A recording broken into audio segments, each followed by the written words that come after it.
আসসালামু আলাইকুম। কোরআনের বাংলা অর্থ হইতে পড়া হইতেছে 34। আর আমি তোমাদের নসিহত করতে চাইলেও তা তোমাদের জন্য ফলপ্রসূ হবে না।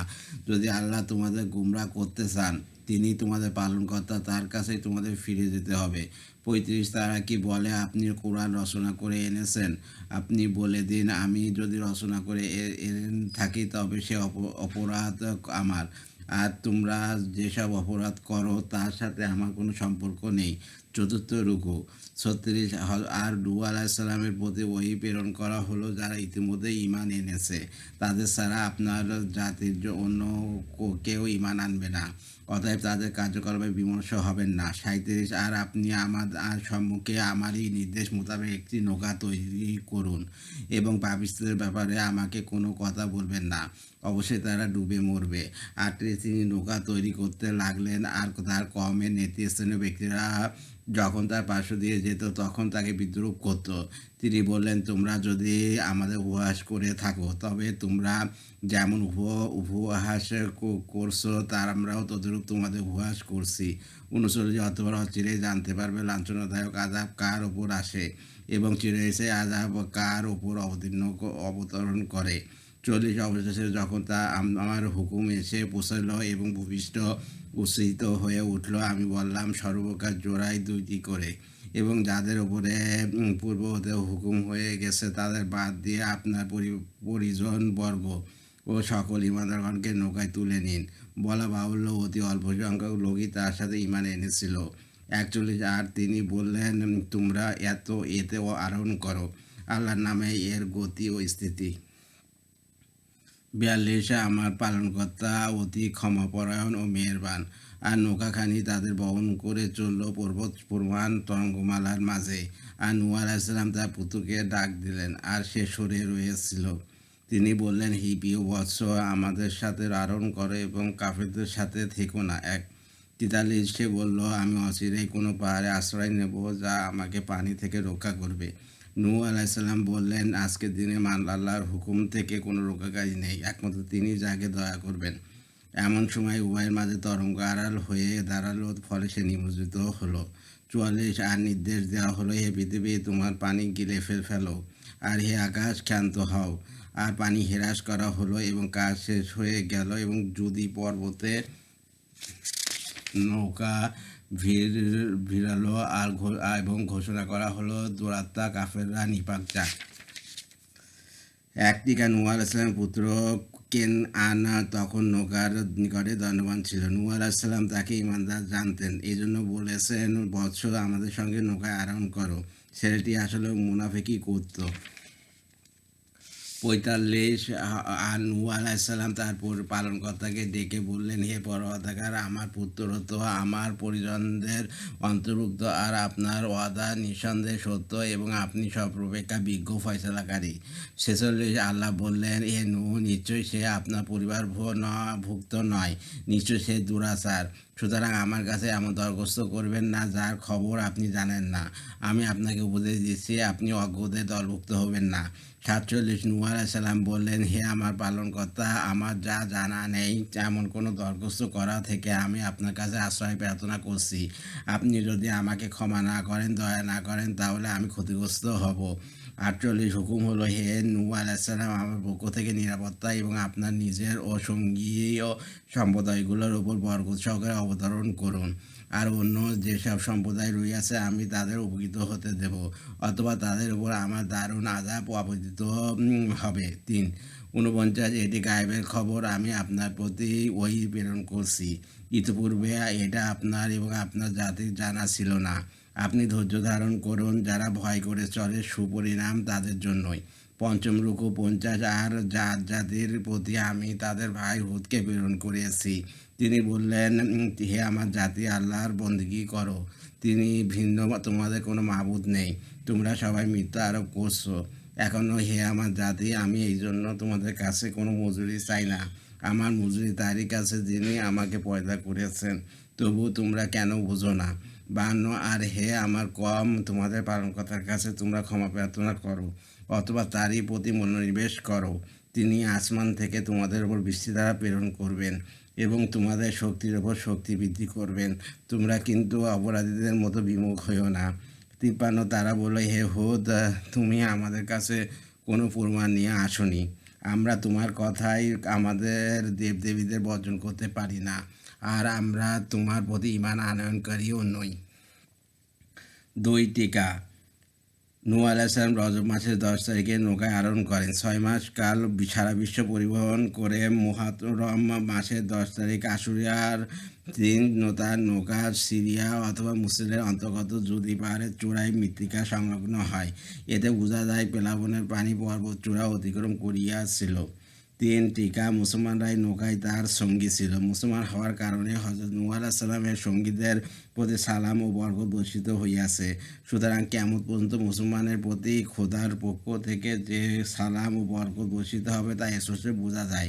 নৌকার আরোহী মুসলমানদের মধ্যে একমাত্র নূহ আলাইহিস সালাম, ভিন্ন অন্য কারো বংশ অবশ্য থাকেনি। হযরত নূহ আলাইহিস সালামের 3 পুত্রের বংশধরগণই পরবর্তী দুনিয়া আবাদ করিয়াছেন।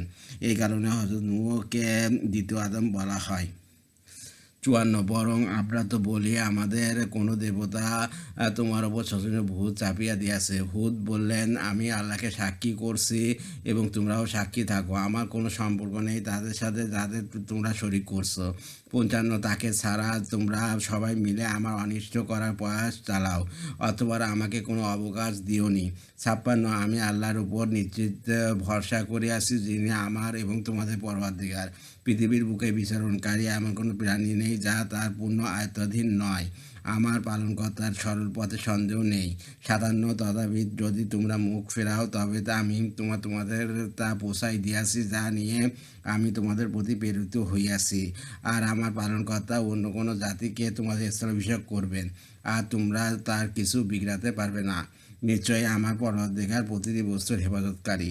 58 আর আমার আদেশ যখন উপস্থিত হয় তখন আমি নিজ রহমতে হুদ এবং তার সঙ্গী ঈমানদারগণকে বাঁচিয়ে নিয়েছি এবং তাদেরকে এক কঠিন শাস্তি হতে রক্ষা করিয়াছি। 59 এই ছিল আদ জাতি যারা তাদের পালনকর্তার আয়াত অমান্য করিয়াছে আর তদীয় রসুলগণের অবাধ্যতা করিয়াছে।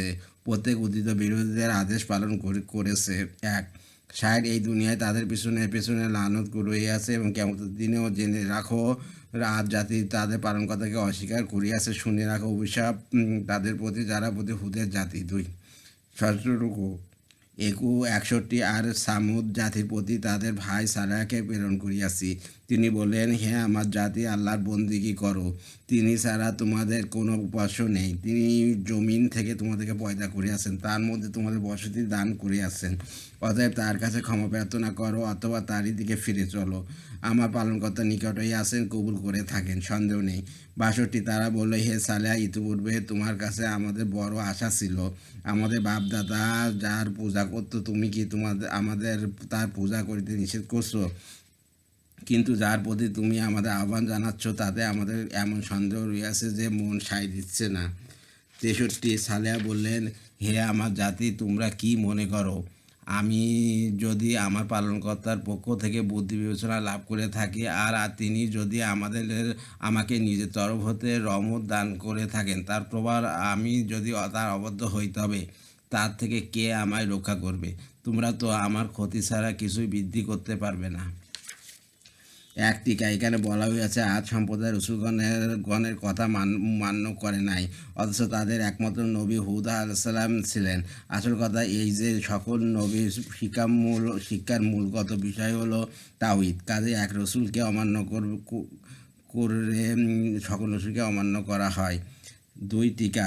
প্রথম আদ সম্প্রদায় হযরত হুদ আলাইহিস সালামের উম্মত ছিল, আর দ্বিতীয় সম্প্রদায় যারা আদে ইরাম নামে পরিচিত তারা সমুদ সম্প্রদায়ের সাথে ধ্বংসপ্রাপ্ত হইয়াছিল।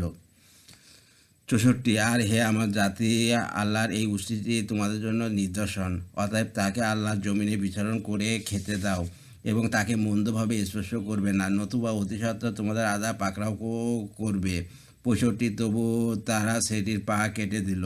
তখন সালেহ বললেন, তোমরা নিজেদের গৃহে 3 দিন উপভোগ করে নাও, এটা এমন ওয়াদা যা মিথ্যা হবে না। 66 তারপর আমার আযাব যখন উপস্থিত হলো তখন আমি সালেহকে ও তার সঙ্গী ঈমানদারগণকে নিজের রহমতে উদ্ধার করি এবং সেই দিনকার অপমান থেকে রক্ষা করি। নিশ্চয়ই তোমার পালনকর্তা সর্বশক্তিমান পরাক্রমশালী। ৬৭ আর ভয়ঙ্কর গর্জন পাপিষ্ঠদের পাকড়াও করল। ফলে ভোর হতে না হতেই তারা নিজ নিজ গৃহসমূহের উপর হয়ে পড়ে রইল। ৬৮ যেন তারা কোনোদিনই সেখানে ছিল না। জেনে রাখো, নিশ্চয়ই ছামূদ জাতি তাদের পালনকর্তাকে অস্বীকার করিয়াছিল। আরও শুনে রাখো, ছামূদ জাতির জন্য রইয়াছে অভিশাপ। সপ্তম রুকু ৬৯। আর অবশ্যই প্রেরিত ফেরেশতারা ইব্রাহিমের কাছে সুসংবাদ নিয়ে এসেছিল। তারা বলল, সালাম। তিনিও বললেন, সালাম। অতঃপর অল্পক্ষণের মধ্যে তিনি একটি ভুনা করা বাছুর নিয়ে এলেন। সত্য, কিন্তু যখন দেখলেন আজ্যের দিকে তার হস্ত প্রসারিত হচ্ছে না, তখন তিনি সন্দিগ্ধ হলেন এবং মনে মনে তাদের সম্পর্কে ভয় অনুভব করতে লাগলেন। তারা বলল, ভয় পাবেন না, আমরা লূতের কওমের প্রতি প্রেরিত হইয়াছি। একাত্তর তার স্ত্রীর নিকটে দাঁড়িয়েছিল, সে হেসে ফেলল। অতঃপর আমি তাকে ইসাকের জন্মের সুখবর দিলাম এবং ইসাকের পরে ইয়াকুবেরও। ৭২ সে বলল, কি দুর্ভাগ্য আমার, আমি সন্তান প্রসব করব, অথচ আমি বার্ধক্যের শেষ প্রান্তে এসে উপনীত হইয়াছি, আর আমার স্বামীও বৃদ্ধ। এত ভারী আশ্চর্য কথা। ৭৩ তারা বলল, তুমি আল্লাহর হুকুম সম্পর্কে বিস্ময়বোধ করছো। হে গৃহবাসীরা, তোমাদের উপর আল্লাহর রহমত ও পবিত্র বরকত রইয়াছে। নিশ্চয়ই আল্লাহ প্রশংসিত মহিমাময়। ৭৪ অতঃপর যখন ইব্রাহিমের আতঙ্ক দূর হলো এবং তিনি সুসংবাদ প্রাপ্ত হলেন, তখন তিনি আমার সাথে তর্ক শুরু করলেন কওমে লূত সম্পর্কে। ৭৫ সন্দেহ নেই, ইব্রাহিম বড়ই ধৈর্যশীল, কোমর অন্তর আল্লামুখী। ৭৬ হে ইব্রাহিম, এহেন ধারণা পরিহার করো, তোমার পালনকর্তার হুকুম এসে গেছে। তাদের উপর যে আযাব অবশ্যই আপতিত হবে, যা কখনো প্রতিহত হবার নয়। ৭৭ আর যখন আমার প্রেরিত ফেরেশতাগণ লূত আলাইহিসসালামের নিকট উপস্থিত হল, তখন তাদের আগমনে তিনি দুশ্চিন্তা হলেন এবং বলতে লাগলেন, আজ অত্যন্ত কঠিন দিন। ৭৮ আর তার কওমের লোকেরা স্বতঃস্ফূর্তভাবে তার গৃহ পানে ছুটে আসতে লাগলো। পূর্ব থেকে তারা কুকর্মে তৎপর ছিল। লূত আলাইহিসসালাম বললেন, হে আমার কওম, আমার কন্যারাও রয়েছে, এরা তোমাদের জন্য অধিক পবিত্রতম। সুতরাং তোমরা আল্লাহকে ভয় করো এবং অতিথিদের ব্যাপারে আমাকে লজ্জিত করো না। তোমাদের মধ্যে কি কোনো ভালো মানুষ নেই?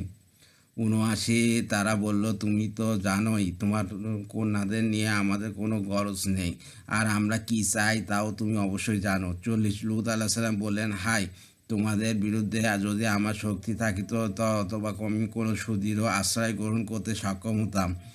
৮১ মেহমান ফেরেশতাগণ বলে, হে লূত, আমরা তোমার পালনকর্তার পক্ষ থেকে প্রেরিত ফেরেশতা, এরা কখনো তোমার দিকে পৌঁছাতে পারবে না। ব্যাস, তুমি কিছুটা রাত থাকতে থাকতে নিজের লোকজন নিয়ে বাইরে চলে যাও, আর তোমাদের কেউ যেন পেছনে ফিরে না তাকায়। কিন্তু তোমার স্ত্রী নিশ্চয়ই তার উপরও তা আপতিত হবে, যা ওদের উপর আপতিত হবে। ভোরবেলায় তাদের প্রতিশ্রুতির সময় ভোর কি খুব নিকটে নয়? ৮২ অবশেষে যখন আমার হুকুম এসে পৌঁছল, তখন আমি উক্ত জনসম্পদকে উপর নিচ করে দিলাম এবং তার উপর স্তরে স্তরে কাকড় পাথর বর্ষণ করলাম। ৮৩ যার প্রতি তোমার পালনকর্তার নিকট চিহ্নিত ছিল, আর তা সেই পাপিষ্ঠদের থেকে খুব দূরেও নয়। অষ্টম রুকু ৮৪ আর মাদাইনবাসীদের প্রতি তাদের ভাই শোয়েবকে প্রেরণ করছি। তিনি বললেন, হে আমার কওম, আল্লাহর বন্দী করো, তিনি ছাড়া আমাদের কোনো মাবুদ নেই, আর পরিমাপে ওজন কম দিও না। আজ আমি তোমাদেরকে ভালো অবস্থায় দেখছি, কিন্তু আমি তোমাদের উপরে এমন একদিনের আযাবের আশঙ্কা করছি যে দিনটি পরিবেষ্টনকারী। ৮৫ আর হে আমার জাতি, ন্যায় নিষ্ঠার সাথে ঠিকভাবে পরিমাপ করো ও ওজন দাও, এবং লোকদের জিনিসপত্রের কোনোরূপ ক্ষতি করো না, আর পৃথিবীতে ফাসাদ করে বেড়াবে না। ৮৬ আল্লাহ প্রদত্ত উদিত তোমাদের জন্য উত্তম, যদি তোমরা ইমানদার হও, আর আমি তা তোমাদের ওপর সদা পর্যবেক্ষণকারী নই। ২ ৮৭ তারা বলল, হে সোহেব, আপনার নামাজ কি আপনাকে এটাই শিক্ষা দেয় যে আমরা ওইসব উপাস্যদের পরিত্যাগ করব, আমাদের বাপদাদারা যাদের উপাসনা করত, অথবা আমাদের ধন সম্পদ ইচ্ছা মতো যা কিছু করে থাকি তা ছেড়ে দেব? আপনি তো একজন খাস মহৎ ব্যক্তি ও সৎপথের প্রতীক। এক টিকা এর অর্থ এই যে হযরত লূত তাদের সামনে নিজের কন্যাদের ব্যভিচারের জন্য পেশ করেছিলেন। তোমাদের জন্য এই পবিত্রতার এই বাক্যাংশ এই ভুল অর্থ পূরণের কোনো অবকাশ বাকি রাখেনি। হযরত লূতের উদ্দেশ্য পরিষ্কার রূপে এই ছিল যে নিজেদের পবিত্রের কামনা আল্লাহর নির্দিষ্ট স্বাভাবিক ও বৈধ উপায়ে তৃপ্ত করো। সেজন্য স্ত্রীর লোকের কোনো কমতি নেই। দুই টিকা, কেননা হারাম মাল অনেক হলেও তাতে বরকত হয় না, অথচ পরিণামে দোজখ। পক্ষান্তরে হালাল মাল অল্প হলেও তাতে যথেষ্ট বরকত হয়, আর এর পরিণাম হয় ক্ষুধার সন্তুষ্টি। আলহামদুলিল্লাহ, কোরআনের বাংলা অর্থ হইতে পড়া হইয়াছে। আর আমার ইউটিউব চ্যানেল রিপন কুরাজ, ওইটাকে আপনারা সাবস্ক্রাইব করবেন, লাইক করবেন, শেয়ার দেবেন আমার ভিডিওতে, এতে আমি উৎসাহিত হই। রিপন কুরাজ আমার ফেসবুক পেজ, ওইটাকে আপনারা ফলোতে রাখবেন। আর হচ্ছে এই কোরআনের বাংলা অর্থ পড়া হইলো। আর এই ভুল বিভ্রান্তি হলে প্রথমে আল্লাহর কাছে মাপ চাচ্ছি, আর আপনারা মাফ করে দেবেন। ভুল বিভ্রান্তি হতে পারে, আর টাং স্লিপ তো হতেই পারে, মাফ করে দেন। আর সবাই ভালো থাকবেন, সুস্থ থাকবেন এবং স্বাভাবিক থাকবেন। আল্লাহ হাফেজ।